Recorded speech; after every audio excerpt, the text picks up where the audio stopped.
Primeira carta aos Coríntios, capítulo 15.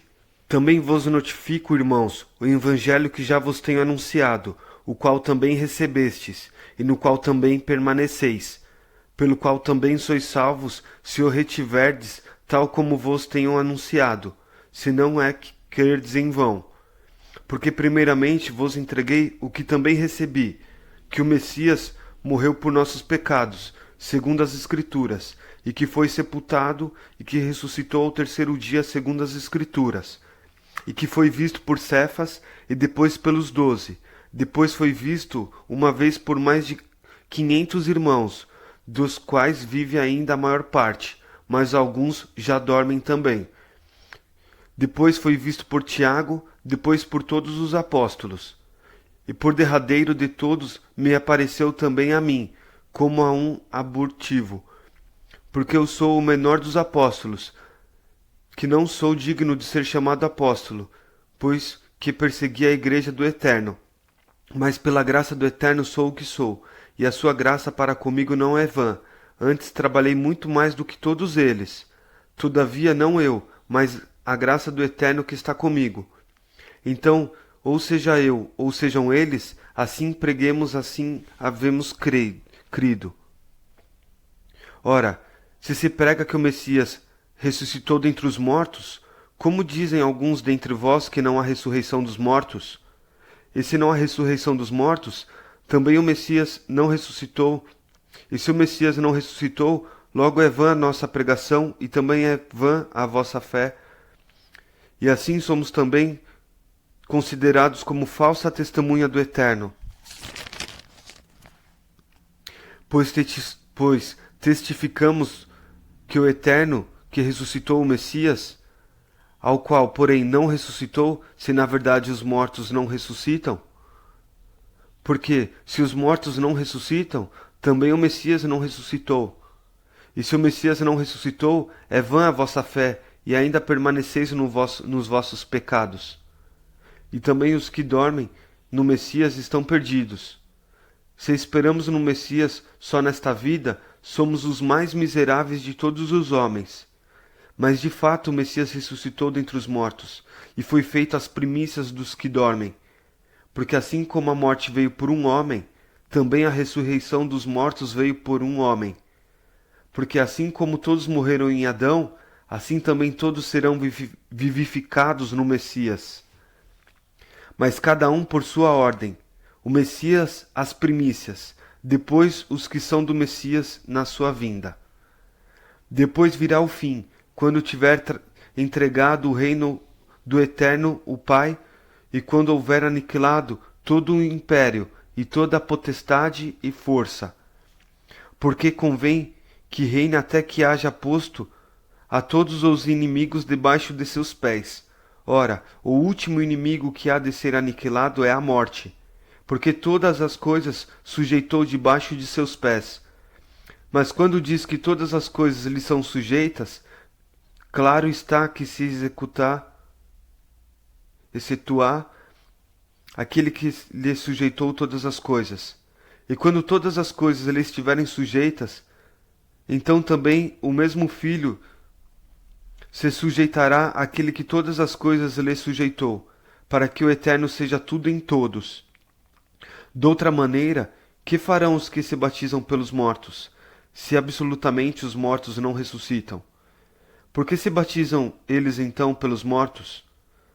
Por que estamos nós também a toda a hora em perigo? Eu protesto que cada dia morro, gloriando-me em vós, irmãos, pelo Messias Yeshua nosso Salvador. Se como homem combati em Éfeso contra as bestas, que me aproveita isso, se os mortos não ressuscitam? Comamos e bebamos, que amanhã morreremos. Não vos enganeis. As más conversações corrompem os bons costumes. Vigiais justamente, e não pequeis, porque alguns ainda não têm o conhecimento do Eterno. Digo para vergonha vossa. Mas alguém dirá: como ressuscitarão os mortos? E com que corpo viverão? Insensato, o que tu semeias não é vivificado, se primeiro não morrer. E quando semeias, não semeias o corpo que há de nascer, mas o simples grão, como de trigo ou de outra qualquer semente. Mas o Eterno dá-lhe o corpo como quer, e a cada semente o seu próprio corpo. Nem toda a carne é uma mesma carne, mas uma é a carne dos homens, e outra a carne dos animais, e outra a dos peixes, e outra a das aves.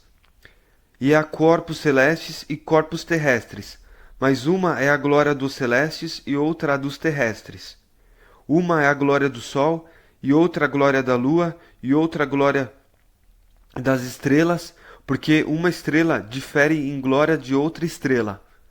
Assim também assim também a ressurreição dentre os mortos. Semeia-se o corpo em corrupção, ressuscitará em incorrupção. Semeia-se em ignominia, ressuscitará em glória. Semeia-se em fraqueza, ressuscitará com vigor. Semeia-se corpo natural, ressuscitará corpo espiritual. Se há corpo natural, há também corpo espiritual. Assim está também escrito: o primeiro homem, Adão, foi feito em alma vivente, o último Adão em espírito vivificante. Mas não é o primeiro o espiritual, senão o natural, depois o espiritual? O primeiro homem da terra é terreno, o segundo homem, o Salvador, é do céu. Qual o terreno? Tais são também os terrestres. E qual o celestial? Tais também os celestiais. E assim como trouxemos a imagem do terreno, assim traremos também a imagem do celestial.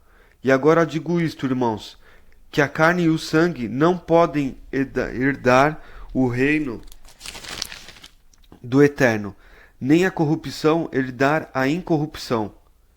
Eis aqui vos digo um mistério. Na verdade, nem todos dormiremos, mas todos seremos transformados. No momento, num abrir e fechar de olhos, ante a última trombeta, porque a trombeta soará e os mortos ressuscitarão incorruptíveis, e nós seremos transformados.